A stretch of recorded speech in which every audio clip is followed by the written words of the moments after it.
else, our neighbor Kenya is grappling with the scarcity of dollars.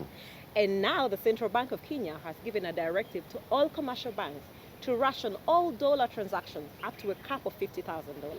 Shamim, it's quite a tight situation because we live in fairly unprecedented times. I mean, if you look at the kind of disruptions, both COVID and the war in Ukraine are actually exerting on, the global trade system. I mean, it's quite insane. And of course, we are looking at more yet to come. As it is at the moment, besides the dollar aspect, central banks are now struggling with the issue of inflation as well. Yes. But we'll be delving into more of those macroeconomic situations in our subsequent shows.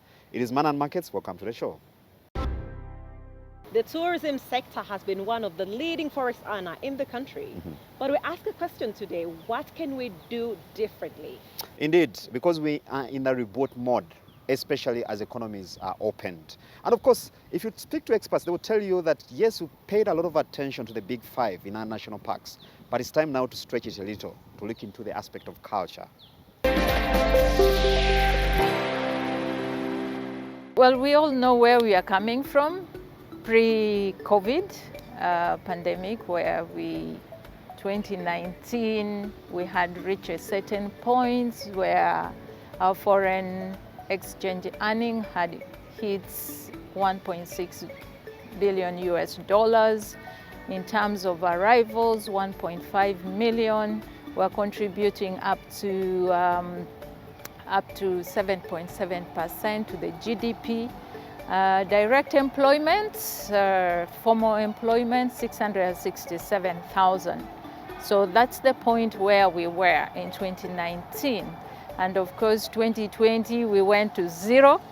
And 2021, since the country opened up for tourism on the 1st of October 2020, it was at the end of the year, but also we still had the restrictions, which didn't encourage very many people, even who wanted to come to Uganda, to do so. But the statistics are not so bad, considering that we received up to about 113,000 arrivals and about a third of the foreign exchange earnings. We also took more time after the first lockdown to encourage more of domestic tourism. What we did was to actually do a study, carry out a survey to understand what has been the issue that Ugandans don't want to travel their own country, because we hear this all the time. Ugandans are going to Mombasa, Ugandans are going to Dubai, and yet they don't know their own country. So our survey revealed some very critical factors that we are dealing with right now. One is awareness. Many Ugandans who can afford to travel around didn't actually know where exactly to go, what to go and do. Even when you talk about, as much as they might have been aware about the national parks, it was not very clear to them. What kind of facilities are there? What activities do I do when I go in there? How do I access? Awareness was on top of the factors that was affecting domestic tourism, which we immediately started addressing with the domestic campaign that we launched in 2020, Take on the Pearl. And it's a continuous process. We are making use of the digital platforms. We are making use of, we are working very closely with the media. The biggest challenge definitely has been COVID. We had up to about 70% of the people working in the industry laid off their jobs, put aside in the 2 years. That's a huge number. But also very sad is that we have had the property owners, hotel owners, lodge owners affected so greatly. But we do appreciate very much the interest for those who have invested in the industry, because you can see a number of them are coming back. Up to about 35% of the job lost have been recovered. Our responsibility is given to us, in the mandate spelled out in the Tourism Act 2008. One is to promote Uganda as a preferred tourism destination, and two, product development. We work very closely with the private sector to ensure that we diversify the products that we are offering to the market, both for the domestic market but also for the international market. Our competitiveness is in the diversity that we are as a destination.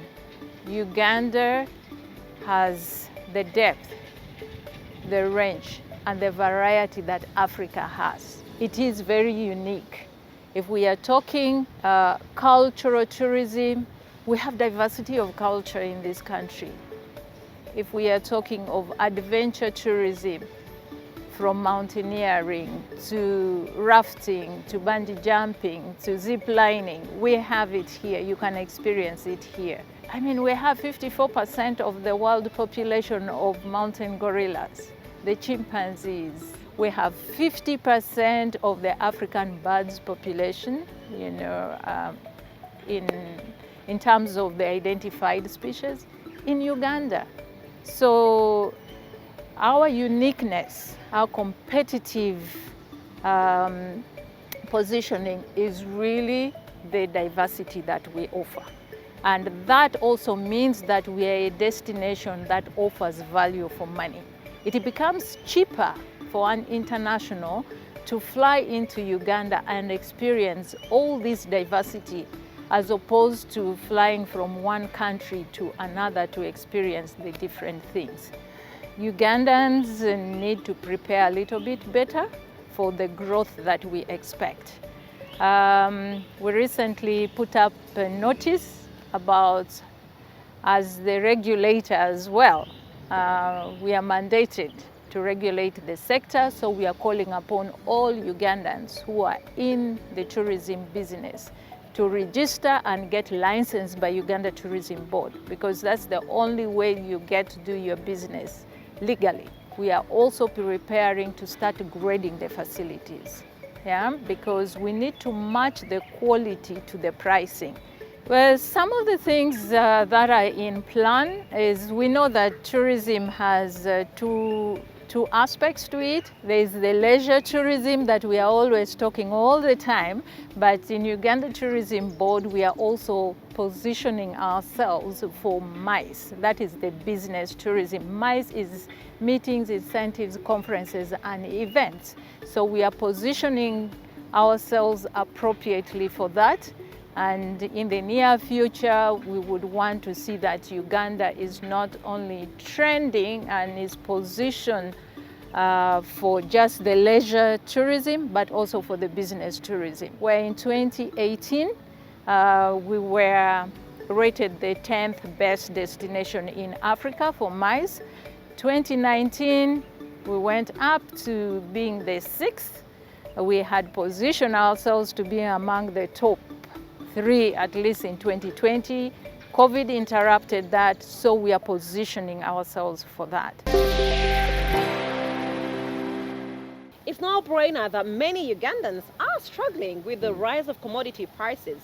We've seen that in the household, fuel and construction materials. And indeed, when you talk about fuel, it has now touched the area of diesel, which is a key component in production of goods and services.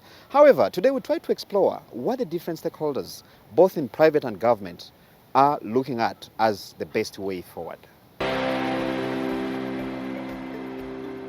The business community is rooting for government intervention targeted at bringing down fuel prices as a major step towards managing the runaway commodity prices that have now spread into critical sectors, including real estate. The price of fuel has a complementary demand. Every economist and business player should know and knows that if you increase the price of fuel, definitely because of the complementary effect in it, all other areas will be hiked. Nobody carries goods on the head, whether farmer, whether an importer, whether an exporter, whether any person just dwelling from the district of X to Y must travel using fuel. Therefore, for a business person, any penny that is added on the cost of doing that business must be recovered from the final user. Currently, petrol prices hover above 5,300 shillings a litre, while diesel, which is a major energy source for commodity production and movement, has for the first time touched the 5,000 shilling mark a litre, placing it in the same trading range with petrol. Today, one of the worst hit range of products by the prices increase is the real estate, spelling doom on economic prospects given the fact that this sector has for years been a critical growth driver for the economy due to its fairly long value chain. Now the price of the cement, during better days, usually the price used to be 25, 26, but now the price has gone so beyond our control in that the product has become scarce. It is even shooting up to 40 now as I talk now. Supply is so scarce. Few people can have it in stock. All our stores now are empty because of the supply. Of course, the little information I've had at the factory is that the certain material that is lacking, they no longer import much of it in the country. So that is what is causing it to be scarce in the market. To sector players, especially running hardware stores, the impact of this is beyond just reduction in demand. You budget today the money. For example, you budget for a bag of cement costing probably around 28, but you go to the supplier, every day actually they keep changing. They take you to another price. So in other words, it affects our cash flows. Then, on top of that, nowadays, our suppliers have even resorted to cash basis. For example, credit facility used to be a little source of income for us. You could pay later when he supplies you, but nowadays it's all cash basis. To this end, traders and pundits are keen on seeing what policymakers and implementers can do to deal with the high fuel prices. To caution consumers against high fuel prices, government will continue to promote a free and fair competitive environment to support continuous supply of fuel. This will ensure that demand does not outstrip supply. We are working with the private sector to expedite the alternative fuel import routes across Lake Victoria to be able to mitigate the prices of the transport by vehicles.